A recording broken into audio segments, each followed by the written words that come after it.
ихэвч ингэх ямар ч боломжгүй. Ийм хүлээлт нь сэтгэл санааны байдалд сөргөөр нөлөөлөхөөс гадна жинхэнэ нөөц болцоог хомигдуулдаг. Аливаа зүйлийг одоо байгаагаар нь хүлээн авч, тухайн агшиндаа амьдарч, асуудлыг гарч ирэх үед нь шийдвэрлэх нь байнга тооцоолохоос хамаагүй үр дүнтэй. Би төлөвлөхийг эсэргүүцдэг хүн биш. Гэхдээ төлөвлөгөөгөө болон бүх тооцоогоо ягштал баримтлан гэвэл завнаасаа унчхаад сэлүүрдэх гэж оролдохтой адил утгагүй хэрэг юм. Аливаа зүйлийн ямар байх талаар таны төлөвлөгөө төсөөлөл ямар ч утга уялдаагүй болчихсон үед өөрийн хүлээлтийг бодит байдалтай нийцүүлэх гэж тэмцэх нь буруу юм. Амьдрал хаашаач эргэж мэднэ. Зарим тохиолдолд тоглоомын дүрмээ өөрчлөх зайлшгүй шаардлага урган гарна. Харин заримдаа байрандаа бат зогсох хэрэгтэй болно. Бодит байдлыг л хар. Сэрж үз.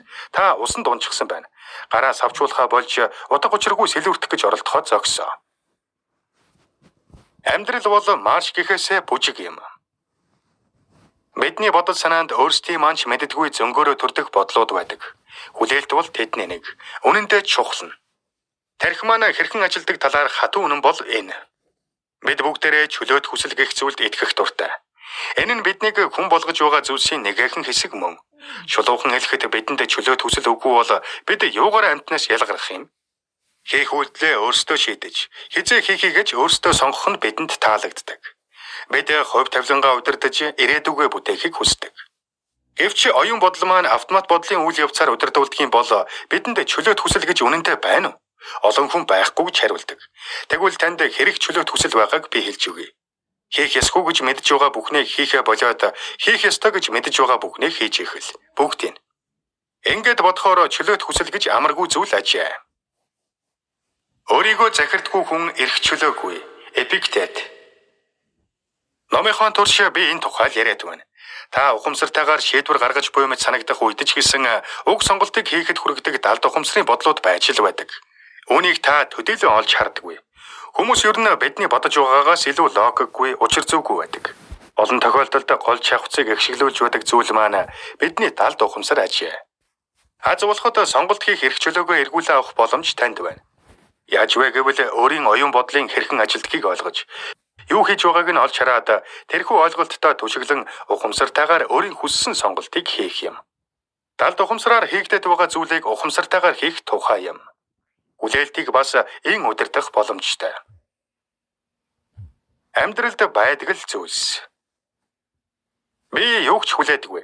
Харин бүгдийг хүлээн зөвшөөрдөг. Энэ бол таны сүүлчийн тунхаглал юм. Үүнийг би тодруулж өгье. Энэ нь амьдралд сул дараа бууж өгөмтгий хандна гэсэн үг биш. Харин ч амжилтын нууцанд хүрэх алтан түлхүүр юм. Энэ зарчмыг ойлгосон хүн хэнийч юуны ч иргэшэлд ордоггүй. Та юу ч хүлээх болбол одоогийн агшиндаа амьдарч байгаа хэрэг. Ингэснээр ирээдүйдэд санаа зовхоо болж өнгөрснийг үгүйсэхгүй амьдрна. Нэг ёсондоо нөхцөл байдлыг байгаа чигээр нь хүлээн авна гэсэн үг. Бүхнийг хүлээн зөвшөөрнө гэхээр юу ч болсон зүгээр байна. Ямар ч зүйлийг зөвшөөрнө гэсэн үг биш. Харин нөхцөл байдлаа хариуцлага ухамсарлаж явахыг хэлж байна. Хариуцлага үүрсэн хүн ямар нэгэн өөрчлөлт хийж чаддгийг бүү мартаарай. Заримдаа энэ нь асуудлыг шийдэх хамгийн үр дүнтэй арга байдаг шүү. Хариуцлага үүр. Аливааг өөрийн хүслээр болгох гэж бүү оролт. Харин болох ёстой зүйлийг болдгоор нь орхиж, танд сайнаар тусаасаа гэж хүссэн залбир. Эпиктет. Дараагийн удаа хүлээлттэй таныг боомлох хаваас нөхцөл байдлыг өөр тийш нь эргүүл. Ийм байх байсан, тийм байх байсан гэж гомдлож суухын оронд байгаа зүйлийг байгаагаар нь хүлээн ав. Ингэж чадвас та өөрийгөө чөлөөлж, уг асуудалд зөв ёсоор хандаж чадна. Энэ бол зөв амьдрал юм. Жишээлбэл та шинэ ажилд ороод тав тухгүй санагдаад байвал жоохон тунгаан бодоод үз. Тийм зүйл байдаг л асуудал гэдгийг олж хар. Шинэ ажилд дасахад тодорхой хугацаа хэрэгтэй. Хийж байгаа ажил, хамт ажиллаж байгаа хүмүүсээ таньж мэдэхэд тодорхой цаг орно. Тиймээс хаяа нэг алдаа гаргах, хүмүүстэй үл ойлголцох зэрэг нь байх л асуудал юм.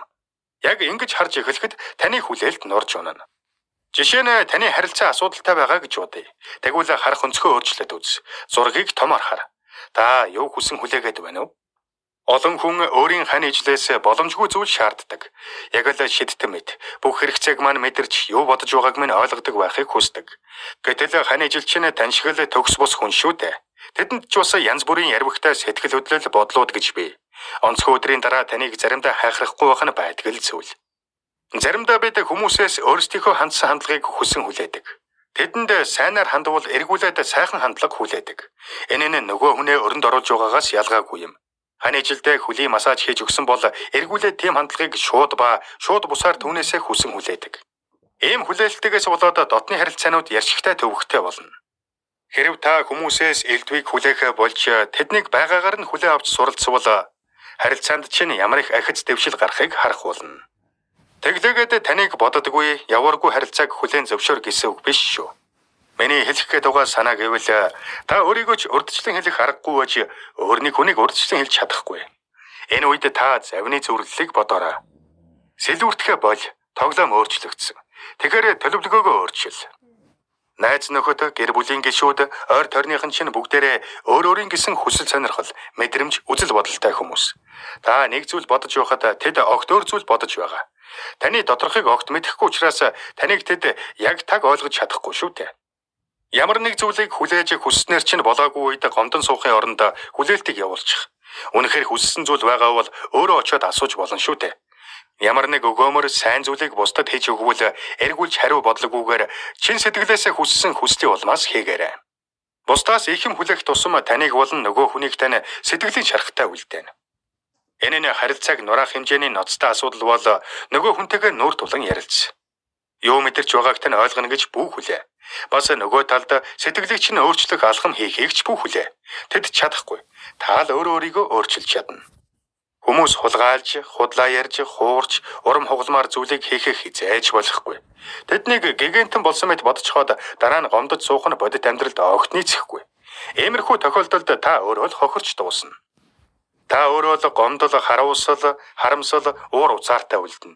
Сэтгэлийн энэ мэдрэмжүүд тэдний хийсэн зүйл биш гэдгийг санаарай. Та л өөрийгөө ийм байдалд оруулж байна. Та аливаа зүйлийг байгаа чигээр нь хүлээж авч чадна. Энэ нь тэднийг зөвтгөх гэсэн үг биш. Харин оюун санаагаа чөлөөлж сэтгэл хөдлөлөө хянан удирдах ухааныг ярьж байгаа хэрэг.